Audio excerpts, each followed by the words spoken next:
Over confidence ना life में अच्छा होता है और ना ही ट्रेडिंग में।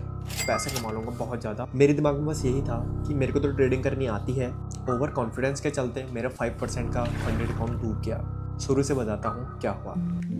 ये देखिए इन भाई साहब को, मैं ट्रेडिंग एनालिसिस कर रहा था, ये बोल रहे हैं पहले हमसे बात करो और हम फिर एनालिसिस करना। या मैंने पूरे पॉइंट नोट डाउन कर लिए हैं, अपने लेवल्स में मार्क कर लिए हैं।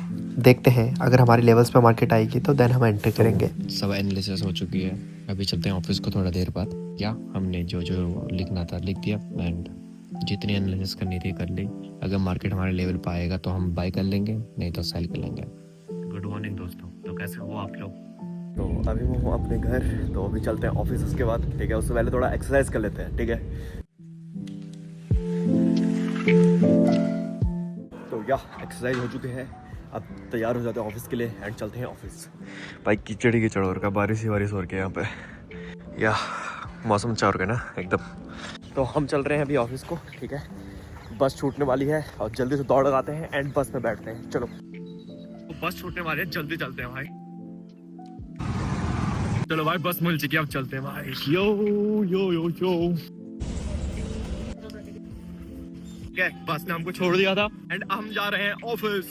चलो, ऑफिस पहुंच चुके हैं, अब करते हैं काम। ठीक है, मैं ऑफिस में क्या करता हूँ, ऑफिस में मैं काम करता हूँ क्योंकि भाई खर्चा भी तो चलाना है, थोड़ा बहुत पैसे भी तो चाहिए। बेशक ज्यादा नहीं मिलते लेकिन या जिस थोड़ा बहुत खर्चे निकल जाए। देखो, यह है मेरी डेस्क या कुछ भी बोल सकते हो। 갑자기 내게 나타나준 너 तो मैं ऑफिस में सबसे पहले आ जाता हूँ। मैं यहाँ पे लाइव स्ट्रीम करता हूँ पहले, जब तक कोई नहीं आ रखा, एंड अपने और सब काम करता हूँ ट्रेडिंग के। अलर्ट से लगा लेता हूँ। ठीक है, फिर मैं ट्रेडिंग करता हूँ। लेकिन सबसे पहले लेते हैं पानी। पानी पियेंगे, फिर पानी पीना चाहिए क्योंकि पानी नहीं पी पाते हम सर्दियों में। लेकिन या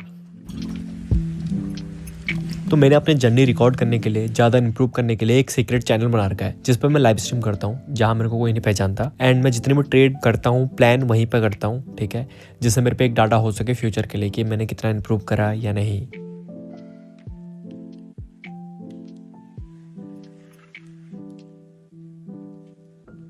फिलहाल मेरे फंडेड अकाउंट का हाल जानो।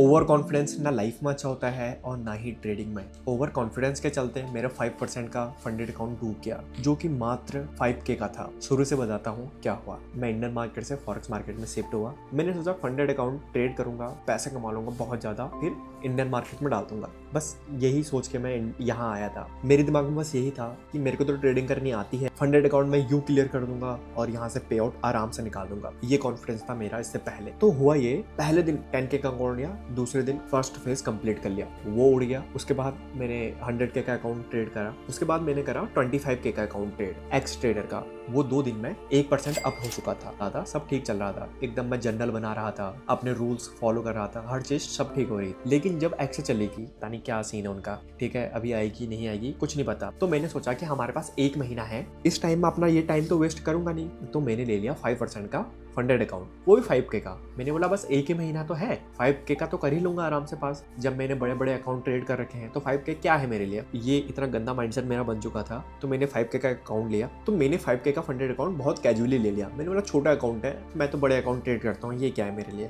तो मैंने चलते फिरते ट्रेड करना शुरू कर दिया। पहले जब ट्रेड करता था जर्नल लिखता था एकदम। ठीक है, जर्नल बना के ट्रेड एग्जीक्यूट करता था, गलतियां लिखता था क्योंकि वो बड़े अकाउंट थे। यहाँ मुझे लगा बस छोटा सा अकाउंट है, ट्रेड मारो। ठीक है, कभी किसी और को देखता था वो स्कैल्पिंग कर रहा है, मैं भी एक स्कैल्पिंग। कोई उधर स्विंग कर रहा है, उसके तरह स्विंग, ना कोई रीजन ना कोई परफेक्ट सेटअप बन रहा है, बस मैं ट्रेड कर ही जा रहा हूँ। मेरा अकाउंट 5% डाउन। जब मैं पिछले उसमें ट्रेड कर रहा था उसमें मेरा लॉस फिक्स होता था। ठीक है, सपोज $50 का लॉस होगा तो $50 का ही होगा। अगर मैं 0.10 लॉट खोलूं, मेरा $50 का लॉस फिक्स है तो 50 पिप का एसएल होगा। अगर मैं 1 स्टैंडर्ड लॉट खोलूं तो मेरा 5 पिप का एसएल होगा क्योंकि $50 फिक्स है। अगर मैं 0.05 खोलूं तो मेरा स्टॉप लॉस 100 पिप का हो जाएगा। ऐसी मेरी स्ट्रेटेजी थी जिससे मेरा लॉस फिक्स रहता था और रिस्क रिवॉर्ड अच्छा सा चल रहा था। एकदम स्ट्रेटेजी बनाई, हर चीज करा, तो वो अकाउंट मेरा ऑटोमेटिकली अच्छा अप हो चुका था। लेकिन 5K को मैंने हल्के में लिया। ठीक है, ये मेरी गलती है, ना मैं सेटअप के लिए रुका ना कुछ कर रहा हूँ। उसके बाद हुआ ये कि मेरा अकाउंट 5% डाउन हो गया। 5K का अकाउंट 5% डाउन। भाई अब सोशल मीडिया पे भी दिखाना है भाई, लिटरली दिमाग खराब हो चुका था। फिर मैंने उसके लिए अच्छे से स्ट्रेटेजी बनाई और मैंने सोचा अब करूंगा 0.03 से ट्रेड। पहले दिन थोड़ा प्रॉफिट हुआ, दूसरे दिन थोड़ा और प्रॉफिट हुआ, ऐसे करके मैं अपने जो 5% जो अकाउंट डाउन चले गया था वो बस अब 2% बचा था। अब मुझे लगा कि हाँ अब तो हो ही जाएगा ये, अब तो प्रॉफिट हो ही रहा है। हुआ ये कि मैंने छोटे छोटे स्टॉप लॉस देना शुरू कर दिया। 5 पिप का एसएल, 10 पिप का एसएल, 15 पिप का एसएल। मैंने एसएल नहीं दिया, स्पेस ही नहीं दिया। मेरे टारगेट तक मार्केट जा रहा है, वापस नीचे आ जा रहा है। ना लॉजिकल टीपी रख रहा हूँ ना एसएल रख रहा हूँ। साइकोलॉजी पूरी खराब हो चुकी है। मन में चल रहा है कि क्या इसी अकाउंट को कंटिन्यू करूँ, क्या नया अकाउंट खरीदूं। भाई कुछ समझ नहीं आ रहा है, क्या मैं इस अकाउंट को ग्रो कर पाऊंगा या नहीं। भाई कुछ समझ नहीं आ रहा। मैं तुमको अकाउंट का हाल दिखा देता हूँ। $282 लॉस हो चुका है मुझे। प्रॉफिट टारगेट था $400 और डेली लॉस लिमिट है $206 और प्रॉफिटेबल डेज थे जो 3 थे वो मैंने करे थे। लेकिन क्या फायदा, अकाउंट धीरे धीरे नीचे आया। मतलब एक भी प्रॉफिट नहीं हो रहा था मेरा। ठीक है, करता रहा यहाँ लाया। फिर उस दिन अच्छे से बैठा, उस रात अच्छे से बैठा कि करना क्या है। फिर मैंने सोचा कि लॉट साइज रखते हैं फिक्स 0.03 और उससे $100 पकड़ते हैं। ठीक है, सॉरी 100 पिप पकड़ते हैं। देन अकाउंट धीरे ऊपर जा रहा था। बस 2% बचा था कि दोबारा से यहाँ से अकाउंट ऊपर चला जाएगा। फिर दोबारा से वही गलती, ना लॉट साइज सही रखा ना पिप सही रखा, देन वापस से नीचे। अभी हम उससे भी नीचे आ चुके हैं। क्या ये डाउन ट्रेंड कंटिन्यू रहेगा?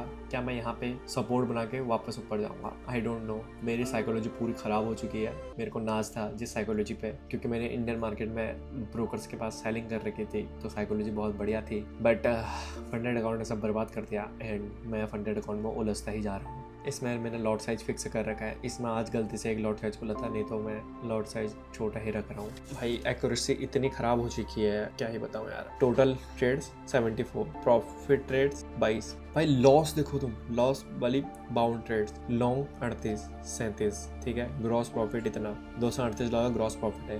ग्रॉस लॉस $520, नेट प्रॉफिट इतना लॉस में हूँ। ठीक है, प्रॉफिट फैक्टर इतना, विन रेट 30%। भाई win rate only 30%। Best profit $50 का, बिगेस्ट लॉस $36, एवरेज प्रॉफिट $10 का, एवरेज लॉस $10 का। ये सबसे बेकार बात है कि एवरेज लॉस और एवरेज प्रॉफिट बराबर हो चुका है मेरा, और जो मेरा ट्रेड का लॉट साइज है वो 0.04 है। ठीक है भाई, कमेंट में लोग गालियां देंगे, दो। मेरे को वैसे भी लोग इंस्टाग्राम पे भी थोड़ा बहुत गालियां ही दे रहे हैं, लेकिन एक दिन मैं करके दिखाऊंगा तुमको, और मैं जेन्युइनली बोल रहा हूँ ये सब चीज़ें। ठीक है, मैं वापस से अच्छा कम बैक करूँगा एंड जो भी वो बोल रहा है, ठीक है, दिखाऊंगा कि एक दिन भाई मैं कर सकता हूँ। मैं भी फंडेड अकाउंट ट्रेड करूँगा। एंड या मैं बताता हूँ मेरी गलतियाँ क्या है। पहला तो मैंने कैजुअली ट्रेड करना शुरू करा, पहली गलती। ठीक है, जो मत करना आप। और लॉजिकल स्टॉप लॉस लगाओ। ठीक है, जहाँ से ट्रेंड चेंज हो रहा है वहाँ से लगाओ। स्टॉप लॉस का मतलब है कि यहाँ से अगर प्राइस नीचे चले गया तो हम गलत हो जाएंगे, हमारा व्यू गलत हो जाएगा। वापस से रोज जनरल बनाता हूँ, प्रोसेस फॉलो करता हूँ। बस ट्रेड करनी है, अच्छे सेटअप्स मिलेंगे ट्रेड करूँगा, नहीं मिलेंगे नहीं करूँगा। आई होप कि वीडियो क्या ही अच्छी लगेगी। एक कॉमेंट कर देना कि मुझे क्या करना चाहिए, मुझे सजेशन दो। ठीक है, अगर तुम मेरी जगह पे होते तुम क्या करते हैं।